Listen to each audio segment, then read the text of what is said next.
Introducing the African Diaspora News Channel app, your gateway to stories that's overlooked by the corporate mainstream media. And we serve as the voice to the Truval Black community. Here we got Dr. Candace Matthews. A lot of these documents, looking at. We are committed to informing and educating through the power of media. This country is supposed to be about the land of the free for all. It has not been free for Black people, and we are tired. With our platform, we're helping to end injustice by exposing it. Join us in standing for excellence in journalism and serving our community. Download the African Diaspora News app today.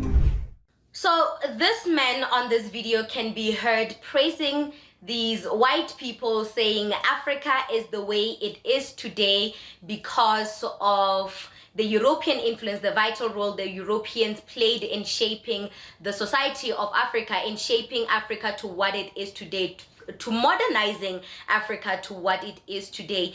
This man's accent sounds Zimbabwean. I'm thinking he's Zimbabwean, Ndebele, something North South Africa to Zimbabwe. This accent sounds like he's from there. He's praising them, saying that we need to thank these Europeans for shaping us to what we are today.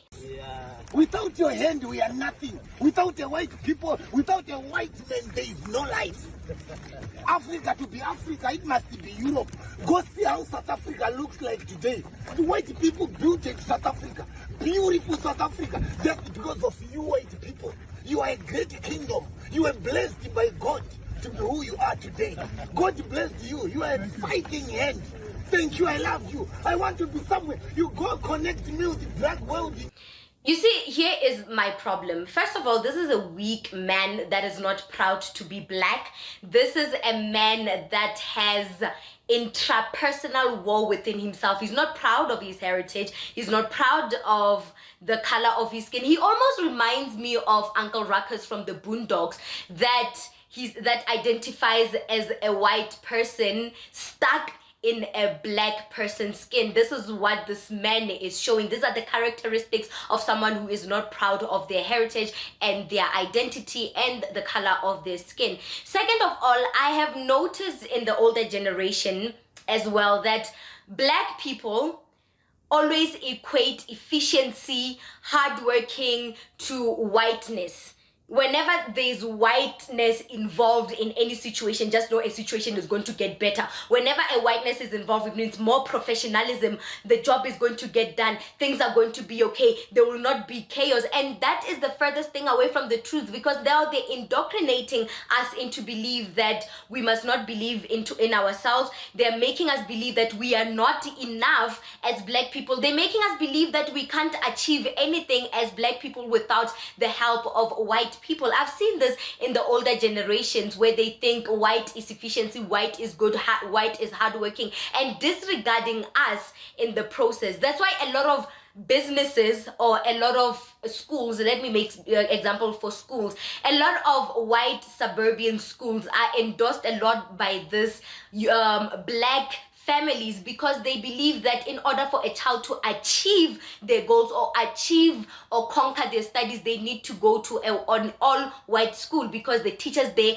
are efficient, they know everything, they are hardworking, whereas they neglect to take their children to these Black schools in the rural areas or in the shanty towns or in the neighborhood, because they feel like the schools are not developed. How are the schools supposed to be developed when you don't even give them a chance to develop themselves? You don't give them support to develop themselves. You overlook these types of schools. So now the children believe that when they're in these Model C schools, in the suburban white schools, they're better than the ones that are in the community schools, in the Kasi schools, in the shanty town schools, which is unfair. As Black people, we need to do better. We need to support each other, because one thing I learned about white people, they talk a lot of big game, but when it comes to actually dedicating and putting in the work, it's all Black people.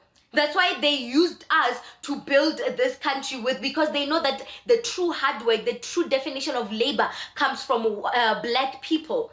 They talk a big game. They can negotiate from January to December with nothing being done. But when it comes to physical labor, they look unto us to do most of the work. Ask yourself why. We just need a chance as a black community to uplift each other. We need a chance as black community to give each other a chance. We need support from black communities, from black parents. Black parents, take your kids to these black schools in the community.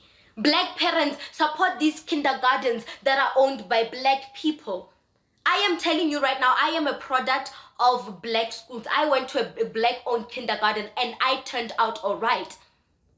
Today, black kids are dying at the hands of white teachers. Black kids are dying at kindergarten at the hands of white teachers. Why? Because they don't care about us. They don't give a damn. Look at how this white man is literally taking his wife away from this man, away from this black man. He's trying to even move his wife to say, you know what, this person is probably insane. This person is probably dangerous. Stay away from him.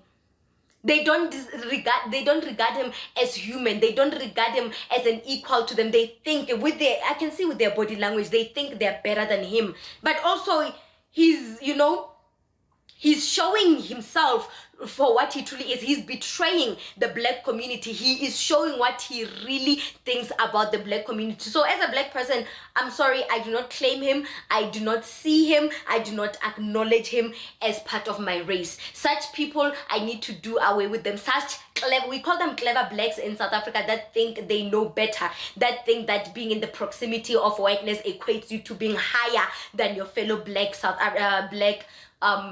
people, your fellow black brothers and sisters. What do you think about this man having an inferior complex syndrome within himself? What do you think about this man romanticizing, having Stockholm syndrome, romanticizing his oppressors, not being able to comprehend the freedom he has in his hands today? What do you think about this foolish man? Comment to us in the comment section below. Don't forget to like and share the broadcast. Subscribe to our YouTube channel. Hit that notification bell so you don't miss these groundbreaking conversations right here.